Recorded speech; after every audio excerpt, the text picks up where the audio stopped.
किसी दूर गांव में सुनील नाम का एक व्यक्ति रहा करता था। सुनील इतना दान पुण्य करने में विश्वास रखता था और हर कोई उसकी बस तारीफ करता था। सुनील के पास भले ही अपने खाने को कुछ ना हो, लेकिन वो दान पुण्य करने में कभी पीछे नहीं हटता। एक रोज सुबह सुबह सुनील खाना बनाकर जैसे ही खाने बैठा, उसके दरवाजे पर एक भिखारी का आना होता है। कुछ खाने को दे दो बेटा, कल से भूखा हूँ। कुछ खाया पिया ही नहीं है, अब तो चला भी नहीं जा रहा। अरे काका, अंदर आइए आप मेरे साथ बैठ के खाना खा लीजिए। अरे इतने खाने से मेरा पेट नहीं भरने वाला। कोई बात नहीं, मैं आगे मांग कर खा लूंगा। तुम खाना खाने बैठे हो तो खा लो। अच्छा काका, ये खाना आप ही खा लीजिए, मैं भूखा रह लूंगा, क्योंकि रात में मैंने खाना खाया था। इतना कहकर सुनील अपनी थाली उस भिखारी की तरफ बढ़ा देता है। भिखारी भी खाना देखकर जल्दी जल्दी खाने लगता है और खाना खाने के बाद भिखारी सुनील को ढेर सारा आशीर्वाद देते हुए कहता है, भगवान तुम्हें हमेशा खुश रखे बेटा। तुमने अपने हिस्से का खाना मुझे खिलाया है। आजकल ऐसे दानवीर लोग मिलते ही कहाँ हैं। तुम्हारा भला हो। इतना कहकर भिखारी वहां से चला जाता है। लेकिन सुनील को भी भूख लगी थी।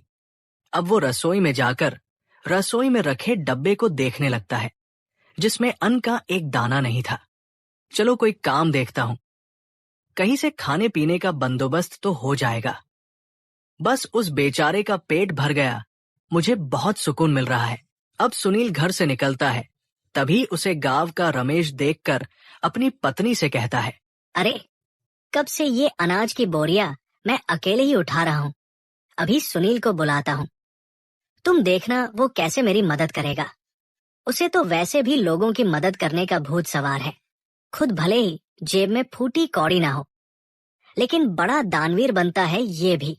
अब रमेश सुनील को आवाज लगाकर बुलाता है, अरे क्या हाल चाल है रमेश भाई, सब ठीक तो है ना? ये अनाज की बोरियां खेतों से ला रहे हो क्या? अरे हाँ, खेतों से ला रहा हूँ। अभी 10 बोरियां और लानी है, लेकिन मैं बहुत ज्यादा थक गया हूँ। तुम थोड़ा हाथ बटा देते तो मेरा काम जल्दी हो जाता।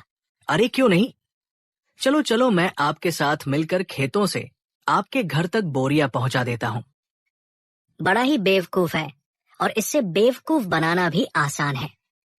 चलो इसी बहाने मेरी मदद हो जाएगी और थोड़ा आराम भी मिल जाएगा। इतना कहकर रमेश सुनील से अब कई सारी बोरियां खेत से घर रखवा है। लेकिन सुनील तो भूखा था, उसे भूख भी बहुत तेज लग रही थी। अब बोरियां रखने के बाद रमेश सुनील से कहता है, बहुत बहुत शुक्रिया सुनील भाई। अगर तुम ना होते ना, तो मुझे ये बोरियां ढोते ढोते रात हो जाती। कई घंटे बोरियां होने के बाद सुनील थक जाता है और अब वो उधार लाला की दुकान से राशन लेकर खाना बनाकर खाता है।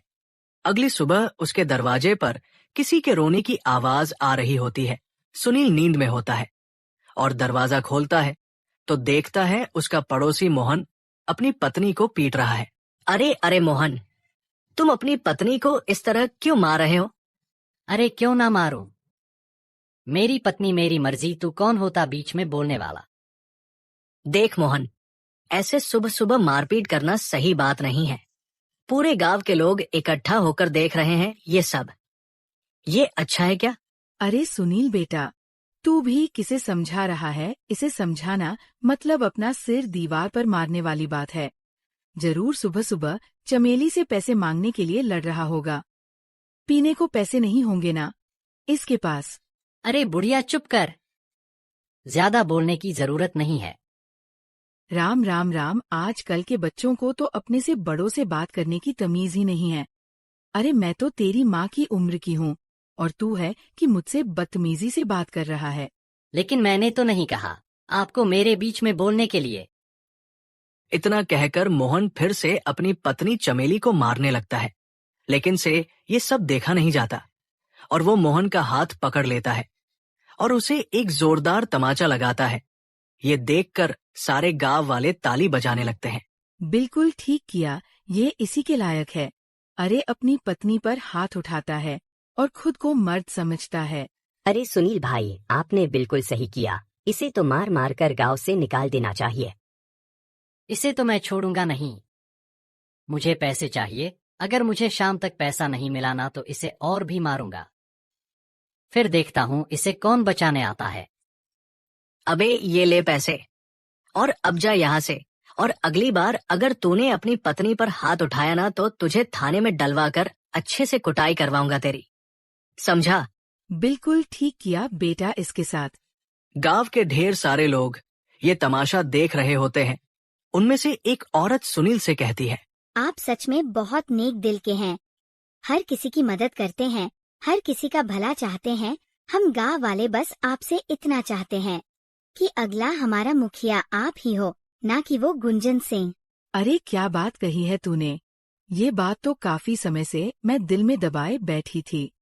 अरे हाँ हाँ बिल्कुल सुनील भाई, गांव का मुखिया बनिए तो गांव में विकास होगा, तरक्की होगी। उस गुंजन सिंह के पास तो गांव के लोग जाने से भी डरते हैं, और रही उसे कुछ बताने की बात तो कोई भी उसके सामने मुंह नहीं खोल पाता। सुनील हर किसी की हर तरह से मदद करता था, जिस वजह से गांव के लोग सुनील को अपना अगला मुखिया बनाने का फैसला करते हैं। अब मुखिया तक ये बात पहुंचती है। मुखिया तिलमिला उठता है। क्या सुनील की इतनी हिम्मत, खाने को लाले पड़े हैं, लेकिन मुखिया बनने का सपना देख रहा है, इसे तो मैं छोड़ूंगा नहीं।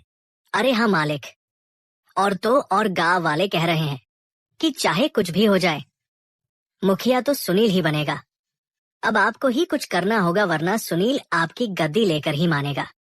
मुखिया अब सोच में पड़ जाता है कि वो ऐसा क्या करे जिससे उसके रास्ते का कांटा सुनील हमेशा हमेशा के लिए इस गांव से चला जाए। अगले चुनाव में गांव के लोग सुनील को मुखिया बना देते हैं।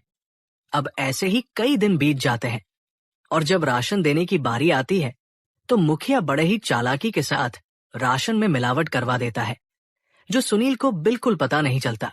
अरे बेटा, तुझे मुखिया बनता हुआ देख बहुत खुशी हो रही है। अब कम से कम राशन अच्छा तो मिलेगा, और समय पर भी।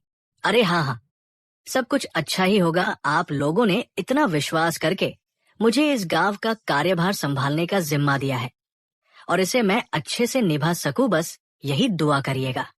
अरे हाँ हाँ, अब गांव में विकास और तरक्की आने से कोई नहीं रोक सकता। गांव में राशन बांटने के बाद सभी खुश थे कि उन्हें पहली बार पूरा राशन मिला है, वरना मुखिया गुंजन सिंह तो आधे से ज्यादा राशन काट लिया करता है। लोगों को राशन मिल चुका था, लेकिन अगले दिन पूरे गांव में शोर मच जाता है कि उनके नए मुखिया सुनील ने मिलावटी राशन दिया है। अब गांव वाले एक जगह इकट्ठा होकर सुनील से सवाल करते हैं।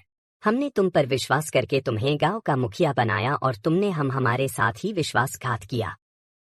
सुनील बेटा, मुझे तुझसे ये उम्मीद नहीं थी। अरे राशन में मिलावट करके क्या मिला तुम्हें? तुम तो गांव के लोगों का हमेशा से भला चाहते थे, तो भला फिर राशन में मिलावट क्यों किया? इतना मिलावट तो मुखिया जी भी नहीं करते थे। हमने तुम्हें मुखिया बनाकर गलत फैसला ले लिया है। बिल्कुल ठीक कह रही है काकी। अभी के अभी तुम इस गांव से निकल जाओ। तुम इस गांव में रहने के लायक ही नहीं हो। ये सारी बातें चल ही रही होती है कि तभी वहां सरपंच आ जाता है। अरे हाँ, इसे अभी के अभी गांव से निकाल दिया जाए। इस पर विश्वास करके तो हमने बहुत बड़ी गलती कर दी है। अब सुनील को गांव वाले गांव से निकाल देते हैं मुखिया, और उसका नौकर बहुत खुश थे, क्योंकि ये सब किया धरा तो उनका ही था। अब गांव से निकलने के बाद सुनील काफी दूर आ जाता है। वो थक हार कर एक पेड़ के नीचे बैठकर गांव वालों के बारे में सोचने लगता है, जिन गांव वालों का मैंने इतना साथ दिया। खुद से पहले उनके बारे में सोचा, आज उसी गांव ने मुझे निकाल दिया। अरे राशन में मिलावट भला मैं क्यों करूंगा? और अगर मैंने गांव वालों के राशन में मिलावट नहीं की है तो फिर ये सब जरूर मुखिया का काम है। कोई बात नहीं, मेरे इतना कहने पर भी गांव वालों ने मेरा साथ नहीं दिया। मैं इसे कभी नहीं भूलूंगा। इधर मुखिया फिर से अपनी चाल चलता है और गांव वालों का विश्वास जीत लेता है। गांव वाली एक बार फिर मुखिया गुंजन सिन्हा को अपना मुखिया मानने के लिए मजबूर होते हैं, क्योंकि उन्हें सुनील भी धोखेबाज लगता है। ऐसे ही धीरे धीरे महीना बीत जाता है और सुनील का कहीं अता पता ही नहीं था। एक रोज मुखिया का नौकर जंगल के रास्ते घर आ रहा